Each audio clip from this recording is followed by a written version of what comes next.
일어나 내 성을 가지고 걸어가라 하는 말 중에서 어느 것이 쉽겠느냐?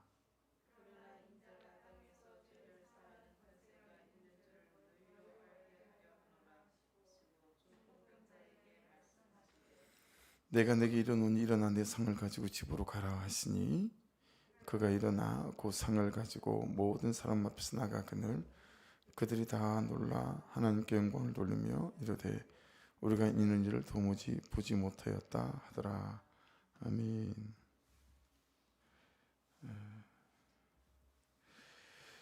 한 사건으로 이렇게 다 좀 묶여 있지만 이 말씀을 좀 이렇게 떠들어서 나눠보면 이렇게 난관이 한두 가지가 아니지요. 예. 이게 그냥 쉽게 이렇게 될 수 있을 만한 일이다라고 보기에는 한두 가지 어려움이 있는 게 아니지요. 방법이 없는 한 중풍병자가 이제 있는 거죠. 여러분, 이 사람이 네 사람에게 매워서 올 정도라고 한다면 아마도 안 찾아간 병원이 없겠죠. 그리고 안 만나본 의사도 없지 않겠어요, 그죠? 요즘 같다면 병원 찾아갈 때도 다 찾아가 봤을 것 같고, 또 유명한 뭐 의사들도 다 찾아가 봐야 될 것 같고, 뭐 보니까 명의들, 성도들에게 환자들이 좀 있고 하다 보니까 이 어머님들은 어떤 분이 그런 쪽에 명의인가 싶어서 이렇게 명의들을 좀 찾아볼 기회들이 있더라고요. 찾아보면 보통 예약이 한 2년, 3년 밀려 있어요. 2년, 3년 밀려 있고, 서울대 근육 운동하는 피트니스 이쪽으로 유명한 교수 한 분 계시거든요. 그분도 2년 반 정도 있어야 그분하고 상담을 할 수 있더라고요. 그러니까 이분도 뭐 어지간한 분 다 찾아가 보지 않았겠어요. 그러니까 이것도 가장 큰 난관이겠죠. 굉장한 중풍병자다라고 하는 거. 두 번째로는 여러분, 그렇게 절망 속에 있는데 이 사람의 친구이든 이 사람의 가족이든 누군가가 예수에 대한 소문을 들었다라고 하는 거죠. 그죠? 근데 사실은 여기서 1절에 이 소문이란 단어를 여러분 보시면 아쿠라는 단어로 되어 있는데 이게 그냥 길 가다가 쑥 흘려들은 건 아니더라고요. 그런 건 아니고 경청하다, 주위에서 듣다, 들어서 깨닫게 되어졌다, 이런 뜻을 갖고 있어요.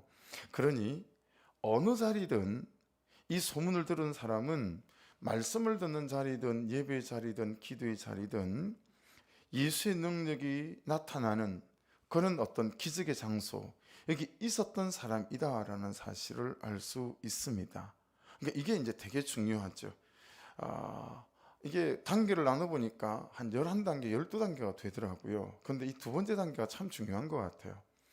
누군가 예수 그리스도의 말씀을 듣고 또는 기도하는 자리에 있고 또 예배하는 자리에 있고 또 예수의 기적이 베풀어지는 자리에 있었던 사람, 이게 이제 너무 중요하다라고 하는 거죠. 이게 우리의 삶에서나 우리의 신앙에서 우리 자신을 위해서 내가 그런 사람이든 그 다음에 다른 사람을 위해서 내가 그런 사람이든, 그래서 제가 이 소문을 들은 사람에게 그냥 이름을 좀 붙여봤어요. 어떻게 이름을 붙여봤냐면 확신에 찬 사람, 이렇게 이름을 붙여봤어요. 이 사람은 그냥 소문 들은 사람이 아니에요. 야, 믿자 본전이 가면 가보자 이런 사람이 아니고, 아쿠라고 하는 것은 확신에 찬 사람이에요. 그런 이 중풍병자에게 가서 그렇게 말할 수 있는 거죠. 이게 확신에 찬 사람이 얼마나 중요한지, 여기서부터 항상 역사가 시작된다라고 하는 거. 그러니까 현실이 어떠하든 가장 중요한 건 말씀 안에서, 성령 안에서 이 확신에 찬 사람으로 내가 있는 것, 이게 가장 중요한 거구나 라고 하는 것을 깨달을 수 있어요.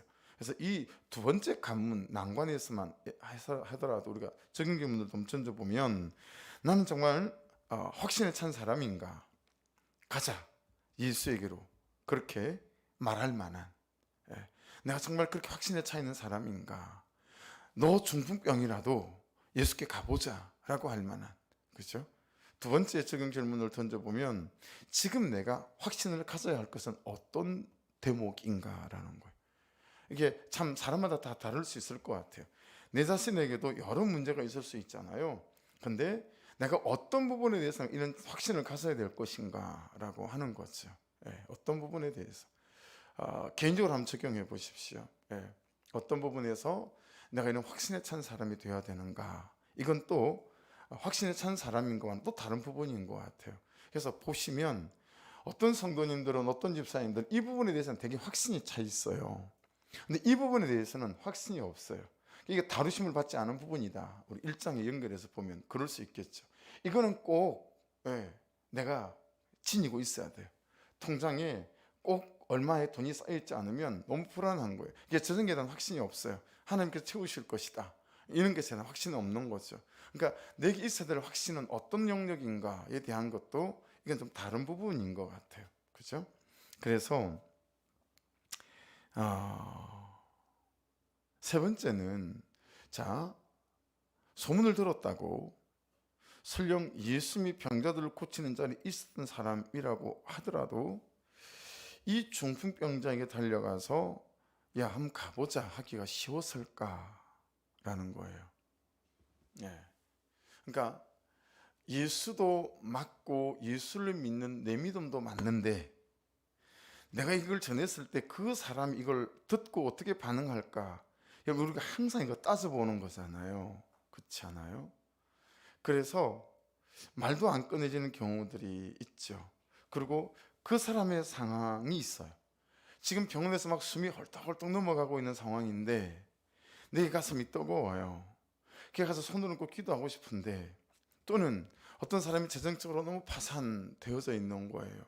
근데 그런 때에 그 사람의 상황과 현실이 있다 보니까요, 내게 확신에 찬 믿음이 있다고 할지라도 야, 가서 예수께로 가보자 라고 말하기가 여간 쉽지 않다.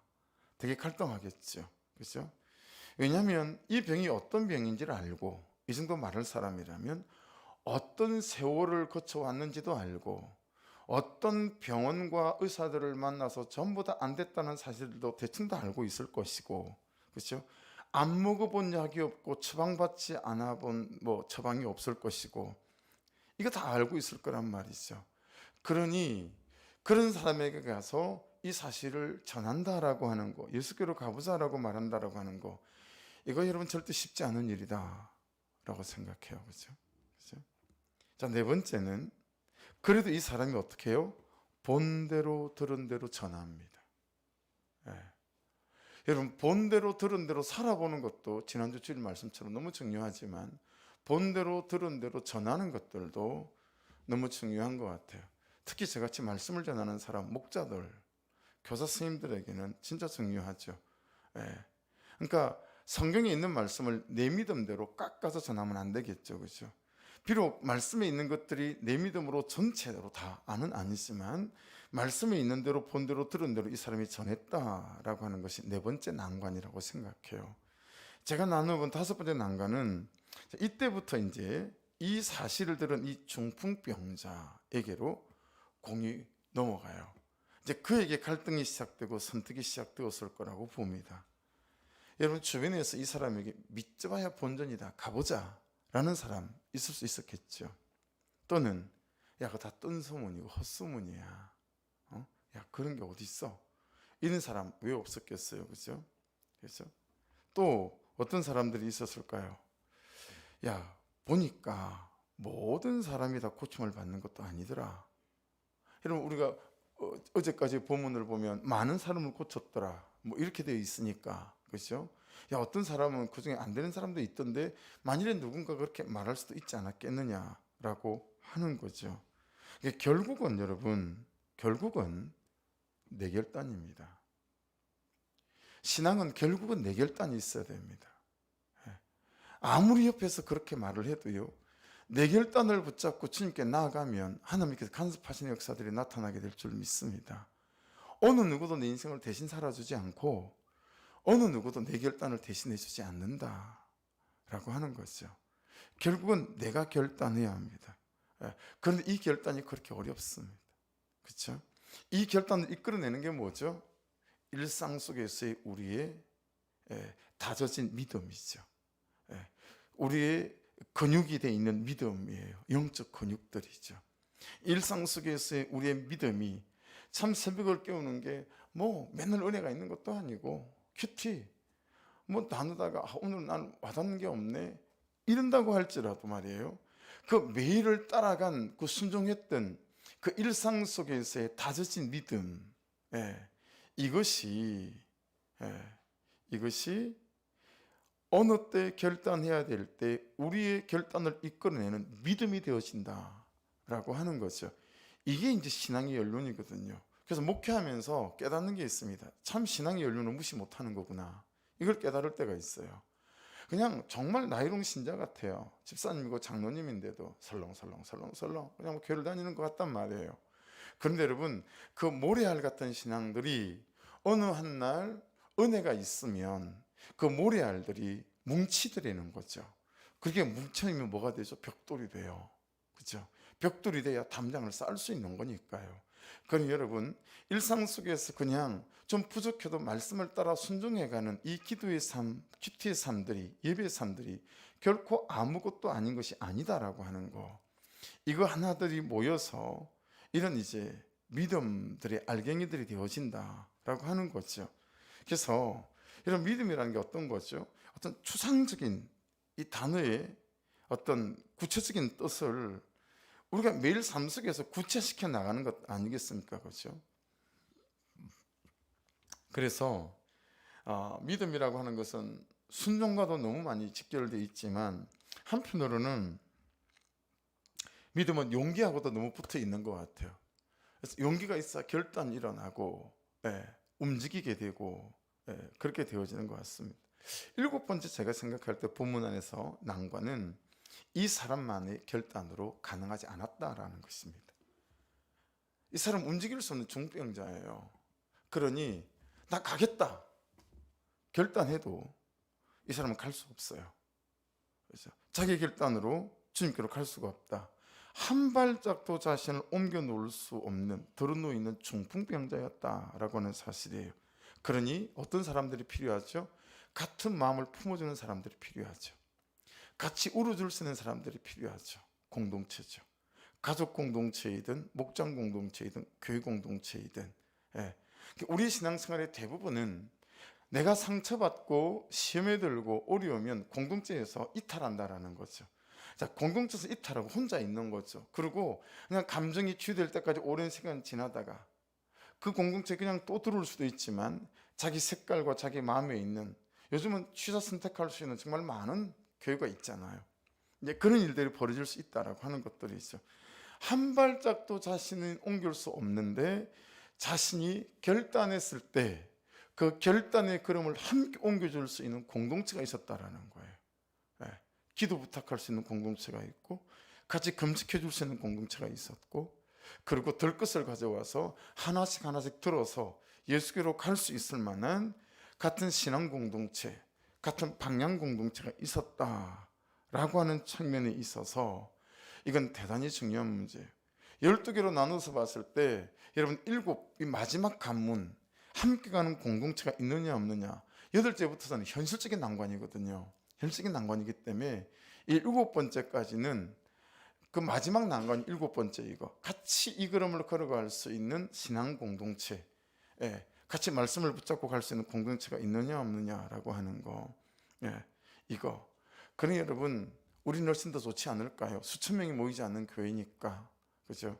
오히려 그런 훈련들을 그런 연습들을 우리가 해가면서 누군가 그러할 때 이 들것을 들어줄 수 있는 상호 책임을 져야 사람들로 서로 세워져 갈 수 있다면 그죠? 그래서 그가 아플 때 같이 울고 금식하고 기도하고 이 걸음을 걸어갈 수 있는 신앙 공동체가 되어지는가라고 하는 거죠. 자, 이제 여기까지 오기도 쉽지 않아요. 그죠? 이 7개 난간 절대 쉽지 않다고 봅니다. 참 축복된 거죠. 이 난간을 하나씩 넘어온다는 것 자체도. 근데 자, 이제 8번째부터는 현실적인 난관이 있어요. 자, 4절을 보시면 무리들 때문에 예수께 데려갈 수 없었다라고 하는 거예요. 어쨌든 이 현실적인 문제를 만나게 되어지게 되면 예수님이 저기 있다는 건 아는데 사람들 때문에 들어갈 수가 없는 거예요. 방법이 없는 거죠. 어떻게 해야 되나. 이 난관들 앞에 우리는 쉽사리 그냥 봉착하게 되어지지 않습니까? 자, 그런데 이 사람들이 이 난관, 현실적인 난관 앞에서 물러서지 않아요. 예, 어떻게 하죠? 그 계신 곳에 지붕으로 올라갑니다. 그렇죠? 지붕으로 올라가서 성경 굳이 나눠놨어요. 그냥 지붕을 뜯어 그러면 되지 않습니까? 아니면 구멍을 뚫어 그러면 되지 않겠어요? 근데 지붕으로 올라가는 것과 지붕을 뜯었다는 것과 지붕에 구멍을 뚫었다는 걸 성경은 굳이 나눠놨습니다. 그러니까 그 하나하나의 난관들이, 현실적인 어려움들이 결코 쉽지 않다.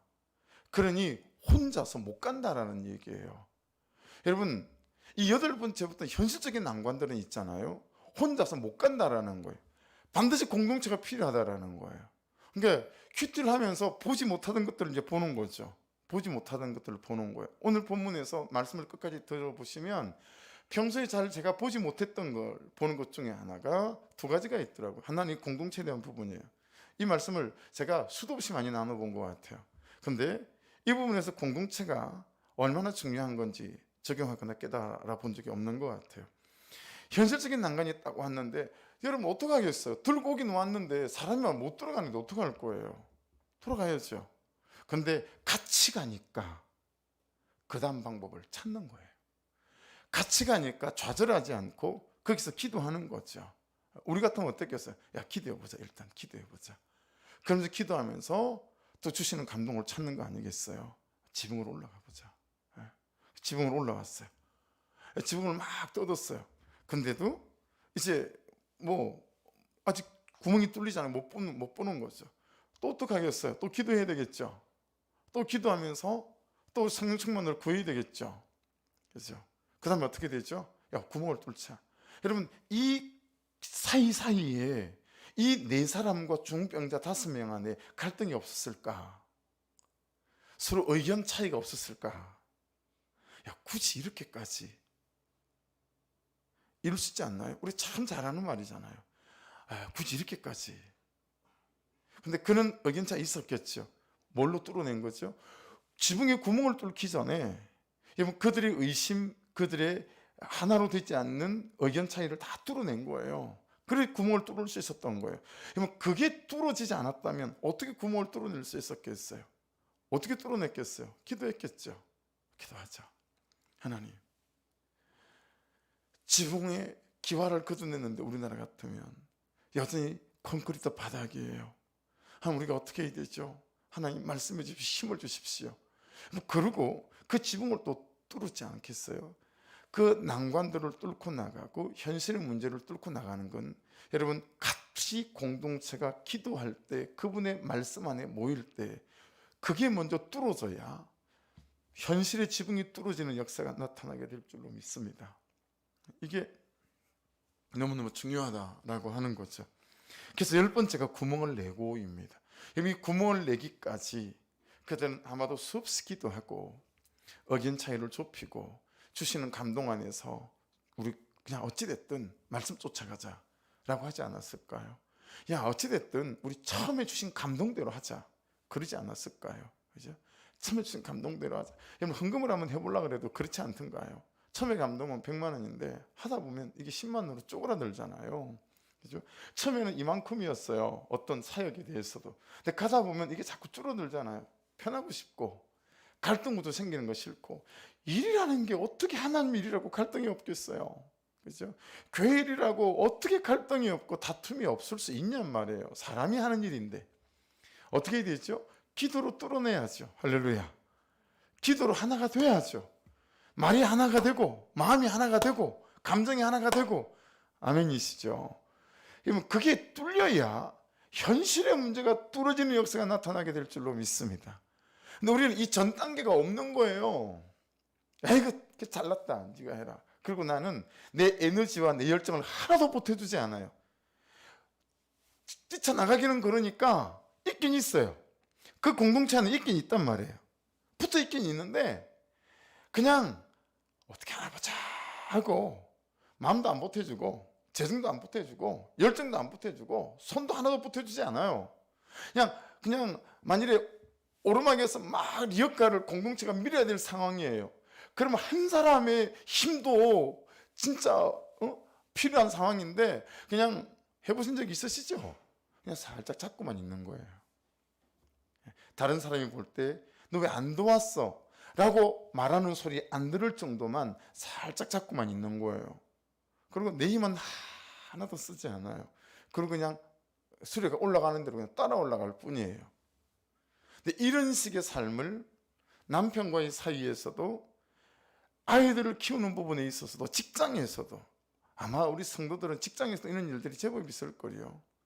뭐 사장 지사 회사고, 부장 지하 월급을 많이 받으니까, 그러면서 나는 그냥 손만 얹고 있는 거예요.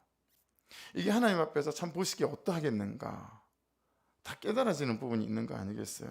이 구멍을 내기 전에 그 구멍들이 뚫어지지 않으면 이 구멍을 절대 낼 수 없을 거다라고 하는 부분에 있어서, 여러분 이 10번째 구멍을 내고의 난관도 너무너무, 왜냐하면 거기서부터 이제 진짜가 시작되니까요.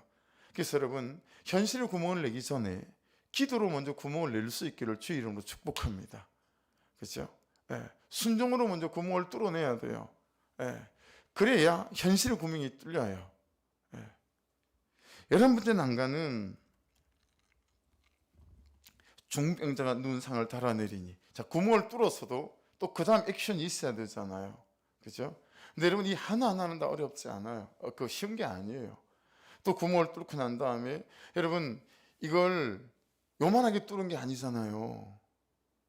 여러분, 중병자가 누워있는 들것을 네 기퉁에서 네 사람이 밧줄 잡고 내릴 정도면 얼마나 지붕을 크게 뚫었다라는 얘기예요. 그죠? 그렇게 뚫고 그 다음에 상을 달아내리는 거예요. 그죠?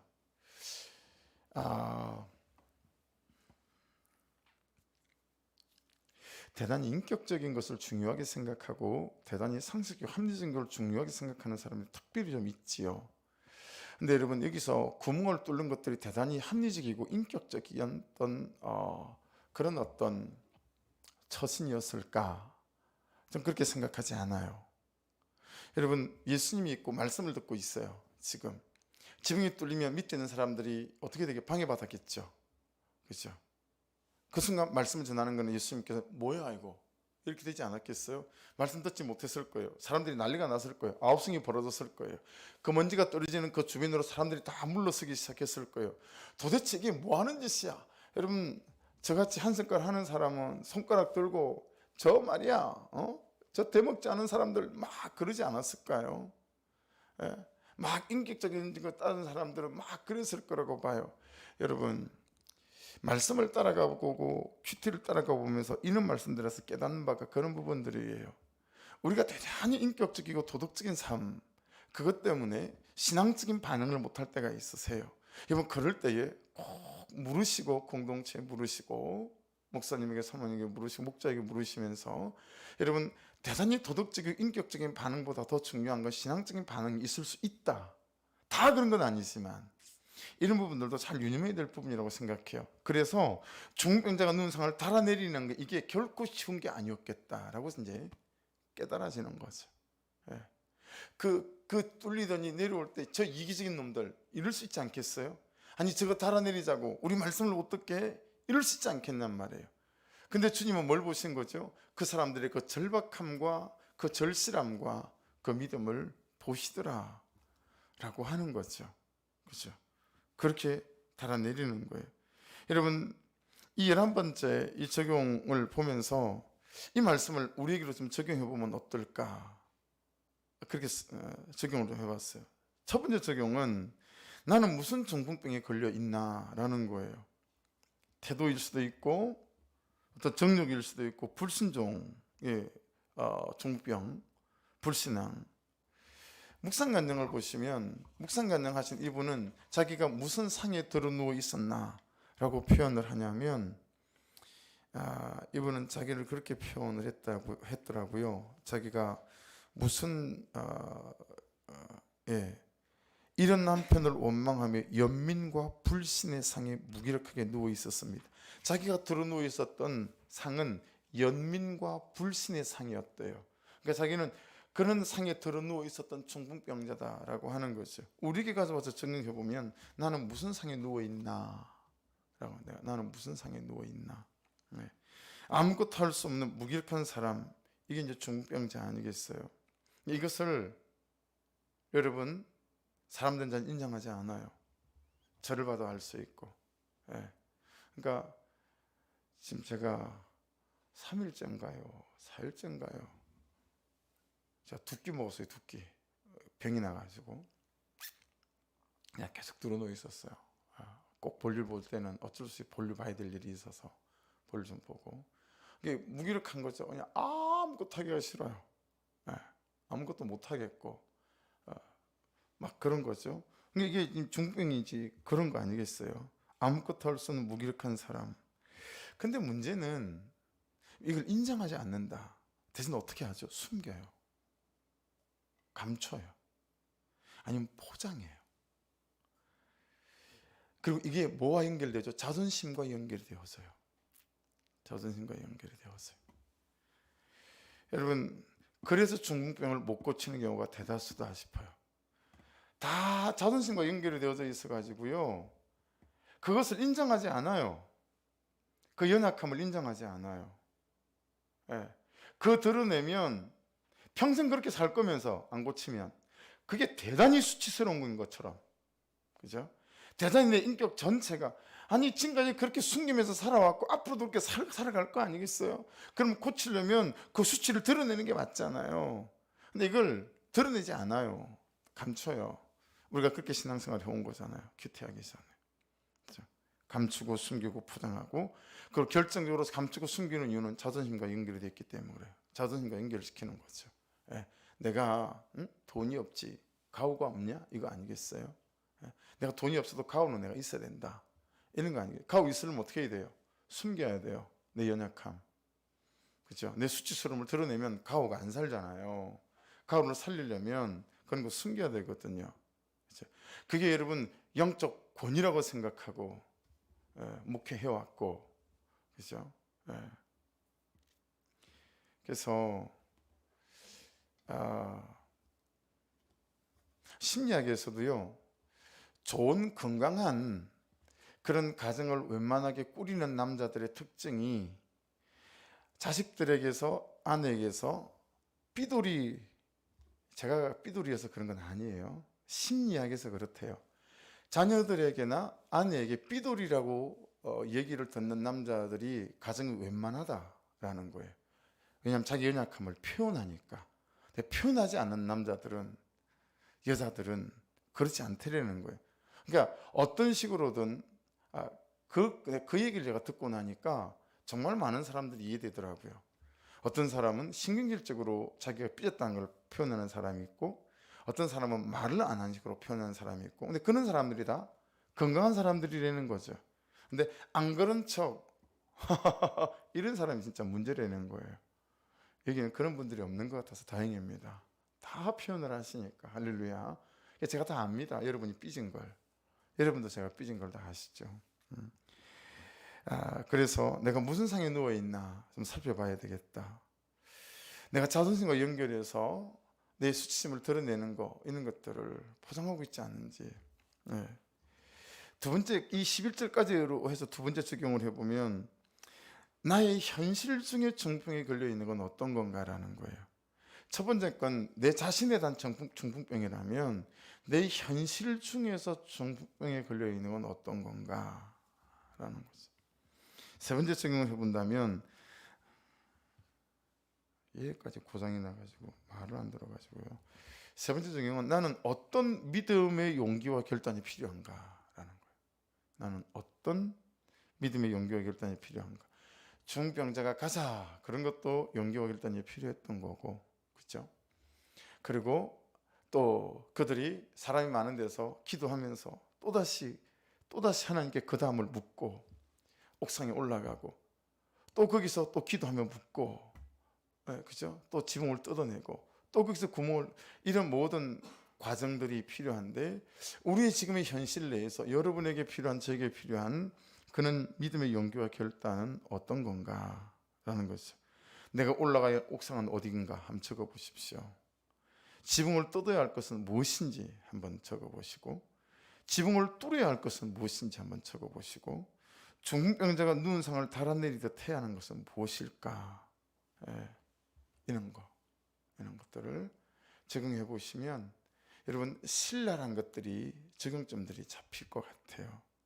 그래서 저는 밑에다 그냥 그렇게 적었어요. 아, 내가 정말 중풍병자인데, 예, 어떤 부분에서든 현실에서든 육체적으로든 몸이 또 마침 아프다 보니까, 그 다음에 또 성도들이 아직 들키지 않은 어떤 내 연약함 있잖아요. 그런 부분이든, 야, 내가 정말 중풍병자구나, 정말 진심으로 그런 고백이 되어지더라고요. 자, 이런 상황을 다 보시고 예수께서 5절 같이 다시 읽어보십시다. 시작. 예수께서 그들의 믿음을 보시고, 중요하죠. 믿음을 보시고, 믿음을 보셨다라는 거. 그러니 여러분, 자꾸 사람들 눈치 볼 거 없고 그냥 하나님이 내 믿음을 보시는 거니까, 하나님에게 내 믿음만 확인되면 되는 거니까, 그렇죠? 중병자에게 이르시되 작은 자야 내 죄사함을 받았느니라 하시니, 결국 예수님이 믿음을 보셨대요. 그들이 확신에 찬 사람이 되어서 전한 것에서부터 모든 과정을 다 보신 거죠. 그래서 중병자가 역시 내가 결단해야 되는구나, 갑시다, 예수께로 갑시다. 4명의 믿음의 공동체가 들고 같이 오는 과정, 사람이 많아서 못 들어왔는데 기도하면서 옥상으로 갑시다, 그 다음 과정을 묻고 또 그 다음 과정을 또 묻고, 결국은 그렇게 달아내리는 걸 다 보셨다라는 거죠. 이 믿음을 보셨다는 건 과정을 다 보셨다라는 거예요. 과정을 다 보셨다라는 거예요.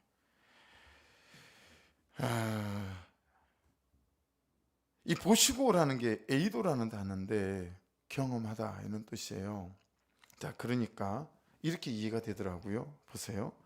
믿음을 보시고잖아요. 예수께서 그들의 믿음을 보시고이잖아요. 그러니까 여러분 이런 거예요. 우리도 하나님을 경험해야 되지만 하나님도 우리 믿음을 경험해야 합니다. 접수되시죠? 우리도 하나님을 경험해야 되잖아요. 근데 하나님도 내 믿음을 경험해야 되는 거예요. 내 믿음을 보셔야 한다. 이해시죠? 여러분, 날마다 여러분의 믿음이 하나님에게 경험될 수 있기를 주의 이름으로 축복합니다. 하나님이 딱 보시기에 여러분의 믿음이 딱 보이는 거예요. 하나님이 가만히 있을 수 없는 거죠. 가만히 있을 수 없는 거죠. 더더욱 분명한 사실 하나는, 어쨌든 예수 앞에 가야 된다는 거죠. 여기에 토를 달면 안 돼요. 그러니까 자, 여러분이 시험 들어서 낙심했어요. 누군가 찾아왔어요. 또는 제가 찾아왔어요. 목자가 찾아왔어요. 다시 예배합시다. 그때 노하면 안 된다라는 거예요. 다시 큐티합시다. 노하면 더디다. 뭐 감정이 격해 있으니까 노할 수도 있겠죠. 근데 결국은 저하고 여러분하고 인생의 답은 어디에 있냐면 예수 앞에 있다라는 거죠. 할렐루야. 예수 앞에 가는 게 제일 상수예요. 따라합시다. 예수 앞에 가는 것이 내 인생의 제일 상수다. 할렐루야. 그것보다 더 좋은 상수가 없어요. 여러분하고 저하고는 예수 앞에 가는 게 가장 큰 상수예요. 그렇죠? 결국은 예수 앞에 와야 해결이 된다라고 하는 거죠. 그렇죠? 이 문제 갖고 저 문제 갖고 저 사람 문제 갖고 그렇지만 결국은 예수 앞에 나와야 이게 뭔가 구슬이 꿰기도 하고, 이해가 되기도 하고, 뭐 그런 거죠. 묵상관님에 보면 이 남편이요, 현실만 살만 하면 이놈의 남편이 또 집을 나가는 거예요. 그러니까 여러분, 우리는 중풍병만 보잖아요. 그죠? 그 말은 현실의 문제만 본다는 뜻이거든요. 근데 말씀은 우리의 현실을 그렇게 만든 우리의 죄를 본다라는 거예요. 이게 이제 기회가 퀴트를 하게 되면서 새롭게 보게 된 성경을 보는 관점과 해석들이에요. 자, 뭐가 눈에 보였냐면, 여러분, 이게 되게 불편하네요. 요즘 이렇게 말을 잘안 해서. 자, 5절을 다시 읽어보십시오. 예수께서 그들의 믿음을 보시고 중풍병자에게 이르시되, 여기서 여러분 그의 믿음을 보시고 안 그랬어요. 그들의 믿음을 보시고 그랬어요. 공동체 전체 믿음을 보셨다는 얘기죠. 그들의 믿음을 보시고 중풍병자에게 이르시되, 작은 자야 내 죄삼을 받았느니라 하시니 그러잖아요. 여러분, 병에서 고침을 받았다라고 말씀하지 않으시고 내 죄삼을 받았다 그렇게 말씀하세요. 자, 여러분, 중풍병은 내 현실이에요. 그러면 내 현실을 고쳐줘야죠. 내 현실은 손도 안 대시고 먼저 뭘 보게 만드시죠? 죄를 보게 만드시는 거예요. 자, 이게 큐티를 깊이 하면서 새롭게 성경을 보는 관점이 됐어요. 여러분, 쟤만 보고 합시다. 참 괴로운 것 같지만 아니에요. 이게 진짜 나를 살리고 내 인생과 운명을 살리고 가정을 살리고요, 내가 속한 공동체를 살리는 놀라운 진리. 예수께서 중병 고쳐주면 그만 아닙니까? 근데 네 중병 나았다 그러지 아니하시고 내 죄사함을 받았느니라. 현실은 중병자인데 죄사함을 받았다는 거예요. 그리고 본문을 다시 보세요. 그 말씀 하시고 나섰을 때 중병자가 나았냐? 안 나았어요. 일어났냐? 안 일어났어요. 그래서 제가 여기다가 소제목 순서와 타이밍이라고 적었어요. 하나님의 순서와 타이밍은 현실적 문제를 고치는 데 있지 않구나. 하나님의 순서와 타이밍은 내 죄를 보게 하시고 이게 내 죄값이구나를 깨닫게 하시고 어제까지 살아온 내 삶의 결론이구나 이걸 깨닫게 하신 연후에 그것을 깨닫고 주의 앞에 회심할 때 하나님께서 현실의 문제들 가운데 역사하시고 간섭하시는 거구나 이걸 깨닫게 되는 거니까 여러분, 내 죄만 보고 가는 게 맞죠. 그렇죠? 왜 그래요? 현실이 고쳐졌어도 죄인 된 삶이, 죄를 짓는 사람이 안 고쳐지기가 십상이잖아요. 그렇죠? 반복되고 계속되잖아요. 근데 우리는 중풍병이라고 하는 현실에만 급급한 거죠. 예. 여러분, 내가 하나님의 그분의 것이 되지 않으면, 내 영이 하나님 그분의 은혜 아래 살고 말씀과 성령과 동행하지 않으면 우리의 현실은 여러분, 파도가 밀려오는 만큼이나 수없이 죄에 대하여, 불순종에 대하여, 불신앙에 대하여 우리를 겁박하지 않겠는가라고 하는 거죠. 그래서 정말 내 죄를 보는 것, 죽은 자를 일으키는 것보다 위대한 일이구나 깨닫게 되고, 내 죄만 보고 가는 것, 내 죄를 보고 죽기에 제삼을 받으며 오늘을 사는 것, 그것이 가장 큰 기적이고 능력이구나라는 사실들을 또 인정할 수밖에 없게 되어지는 것 같습니다. 그래서 5절 제가 다시 읽어볼게요. 예수께서 그들의 믿음을 보시고 중풍자에게 이르시되 작은 자의 내 죄사함을 받았느니라 하시니 분명히 이때까지 중풍자는 침상에 누워 있습니다. 일어나서 걷지 못했습니다. 언제 이 중풍자가 일어나죠? 11절 12절을 같이 읽겠습니다. 시작. 내가 내게 이르노니 일어나 내 상을 가지고 집으로 가라 하시니 그가 일어나고 상을 가지고 모든 사람 앞에서 나가거늘 그들이 다 놀라 하나님께 영광을 돌리며 이르되 우리가 이런 일을 도무지 보지 못하였다 하더라. 할렐루야. 내 제삼을 받았느니라 그랬을 때 중병자의 마음이 어땠을까요? 뜨끔하지 않았을까요? 그들이라고 공동체 전체를 물었으니 같이 침상을 들고 온 사람뿐만 아니고 그 장소에 모였던 많은 말씀을 듣기 위해 몰려들었던 사람들도 자기의 죄를 보지 않았을까요? 그죠? 네. 여러분, 무엇이 먼저 되어야 됩니까? 죄삼. 그게 순서고 그게 시작이다. 죄에서 돌아서는 회심이 먼저입니다. 그렇죠? 하나님의 은혜를 받는 게 먼저 있죠. 그 은혜가 우리의 삶을 고치는 회개가 시작되게 하실 것이다 라고 하는 것이죠. 그러니 우리가 회심을 회개인 것처럼 착각하거나 오해해서도 곤란하겠다. 마음에 회개함이 있고 회심이 있는 건 이제 시작일 뿐이다 라고 하는 거죠.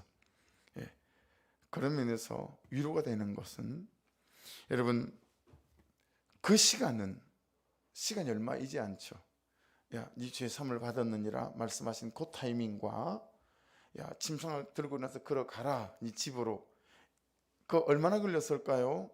이 사람들이 막 아니 지금 하나님도 아닌데 지한테 무슨 죄사함을 사는 권세가 있냐 뭐 이랬던 게 얼마나 시간이 걸렸을지 모르지만 한 10분쯤 됐을까요?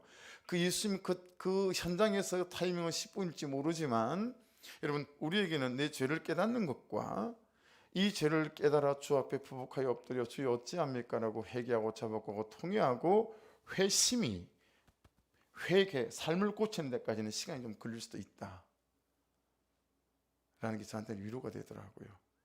회심하는 즉시 내 회개가 일어나지 않을 수도 있겠구나.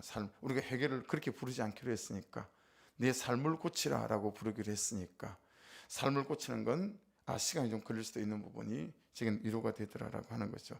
그러나 뭐죠? 이 주신 은혜들을 계속 붙잡고 있지 아니하면 삶을 고치는 일은 나타나지 않겠죠. 그러니 내일을 기약하지 말고 매일 오늘을 영적 하루살이라고 생각하고, 이 아침에 주신 말씀과 은혜를 붙잡고 하루를 말씀대로 살아가고, 또 그 다음날 하루를 또 살아가고 하다 보면 주신 감동과 이 회심들이 회개가 되어져 내 삶을 고치는 역사들이 되어져서 여러분의 삶 자체가 하나님의 영광이 임하는 삶이 되어지고, 여러분의 삶 자체가 하나님의 살아계심이 드러나는 삶이 되어져서 여러분을 통해서 죽은 자를 살리는 하나님의 선한 역사들이 시작되어지는 놀라운 인생의 날들이 되어질 줄로 믿습니다. 그러니 오늘 이 말씀 안에서도 저와 여러분이 11절 내가 내게 이르노니 일어나 내 상을 가지고 집으로 가라 하시니, 내 상을 가지고 집으로, 왜 집으로 가라 하셨을까 묵상이 됐어요.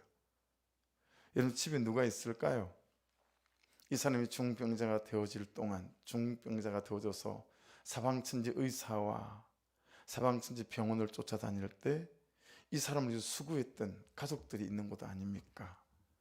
그런 이 사람이 가장 먼저 섬겨될 사람은 누구겠어요? 가족들이겠죠. 그죠? 그리고 그 다음은 신앙 공동체 아니겠습니까? 그죠? 그래서 내 상을 가지고 집으로 돌아가라. 제3의 정인으로 살아라는 말이겠고, 그렇죠? 은혜 받은 정인으로 살아라 라는 말씀이겠고, 은혜를 전하는 정인으로 살아라 라는 말씀이기도 하겠지요. 그래서 여러분이 오늘 이 말씀 앞에 그냥 하나님, 제가 중병자입니다, 저는 인정이 되더라고요. 그래서 하나님, 저도 은혜를 부어주셔서 은혜로 말씀으로 충만하게 도와주셔서 고침받게 하시고, 이 깨닫는 마음들이 회개, 삶을 고치는 데까지 나아가게 도와주셔서 내 가정에서 또 목회 현장에서 하나님 죄사함의 증인으로 살아가고 은혜 받은 증인으로 살아가게 도와주시고 은혜를 전하는 증인으로 살아가게 도와주셔서 확신에 찬 사람 되어져서 어떤 죽어갈 것 같은 중병장들을 볼 때마다 그는 상에 누워있는 사람들에게 확신에 찬 사람으로 가서 예수께로 갑시다 라고 말할 수 있는 사람, 내가 예수께로 갑시다 했더니 내 삶이 부끄럽지가 않아서, 내 살아온 삶이 예수께로 갑시다 할 때 그 사람이 내가 당신 말이라면, 당신 삶이라면 예수께로 가보겠습니다 라는 고백을 들을 수 있는 저도 되고 여러분도 될 수 있기를 주의 이름으로 축복합니다. 기도하겠습니다.